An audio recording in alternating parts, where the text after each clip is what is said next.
Hi നമസ്കാരം, ഞാൻ ശ്വേത മേനൻ, അമ്മേൻ്റെ പുതിയ പ്രസിഡൻറ്റ്. ഒരുപാട് സന്തോഷമുണ്ട്. ആദ്യമായിട്ട് നിങ്ങളെല്ലാവരെയും നേരിട്ട് താങ്ക് യു പറയാനുള്ള ഒരു ചാൻസ് എനിക്ക് കിട്ടിയതാണ്. നമ്മളുടെ മെമ്പേഴ്സും പബ്ലിക് ആണെങ്കിലും മീഡിയ ആണെങ്കിലും എല്ലാവരും നമ്മളെ ഈ അമ്മ എന്ന ഓർഗനൈസേഷനെ നിങ്ങളെല്ലാവരും സപ്പോർട്ട് ചെയ്തതിന് അതിന് ഒരുപാട് നന്ദിയുണ്ട്. ഇന്ന് 20th of August നമ്മുടെ ആദ്യത്തെ എക്സിക്യൂട്ടീവ് മീറ്റിംഗ് ആയിരുന്നു.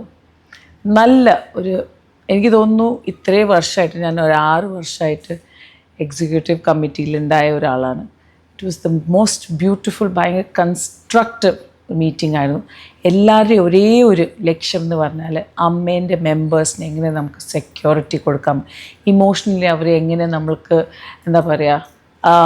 ഉന്മേഷം കൊടുക്കാൻ പറ്റും, അവരെ കൈനീട്ടാണെങ്കിൽ ഇൻഷുറൻസ് ആണെങ്കിൽ സഞ്ജീവനി ആണെങ്കിൽ ഇതൊക്കെയാണ് ഏറ്റവും നമ്മളെല്ലാവരുടെയും പ്രയോറിറ്റി. ഒരുപാട് നല്ല നല്ല കാര്യങ്ങൾ, ഇനി ഫ്യൂച്ചറിൻ്റെ ഒരുപാട് കാര്യങ്ങൾ നമ്മൾ എജൻഡാസും കുറേ പ്ലാൻസ് വെച്ചിട്ടുണ്ട്.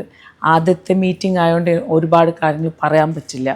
പക്ഷേ എന്തായാലും for the entire public I just want to say thank you once again and it's അമ്മ ഫോർ യു. ഹായ്, ഞാൻ കുക്കു പരമേശ്വരൻ, അമ്മയുടെ പുതിയ ജനറൽ സെക്രട്ടറി, അല്ലെങ്കിൽ ആദ്യത്തെ വനിതാ ജനറൽ സെക്രട്ടറി. വളരെ സന്തോഷമുണ്ട്. പ്രത്യേകിച്ചും അമ്മയിൽ ഉള്ള എൻ്റെ ഈ പൊസിഷനും അമ്മയിലെ മെമ്പറും ആകുന്നതാണ് എൻ്റെ ഒരു സന്തോഷത്തിൻ്റെ ഏറ്റവും വലിയ നിമിഷം. ഈ ഒരു സമയത്ത് പറയുകയാണെങ്കിൽ ഞങ്ങളുടെ ആദ്യത്തെ എക്സിക്യൂട്ടീവ് കമ്മിറ്റിയും ഇപ്പോൾ കഴിഞ്ഞതേ ഉള്ളൂ.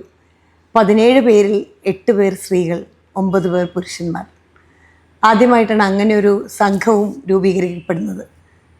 ഇന്നത്തെ മീറ്റിങ്ങിൽ എല്ലാവരുടെ ശബ്ദവും കേട്ടു. എല്ലാവരുടെ ശബ്ദത്തിലും എല്ലാ ഇമോഷൻസും ഉണ്ടായിരുന്നു. അതുതന്നെ നല്ല കാര്യമാണ്.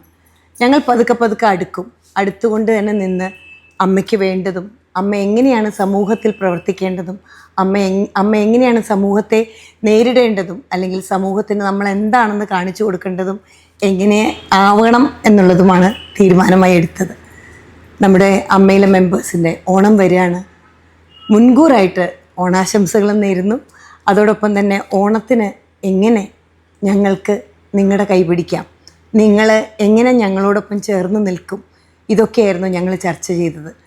എന്തു വന്നാലും അമ്മയോടൊപ്പം നിങ്ങളോടൊപ്പം ഞാനുണ്ടാവും.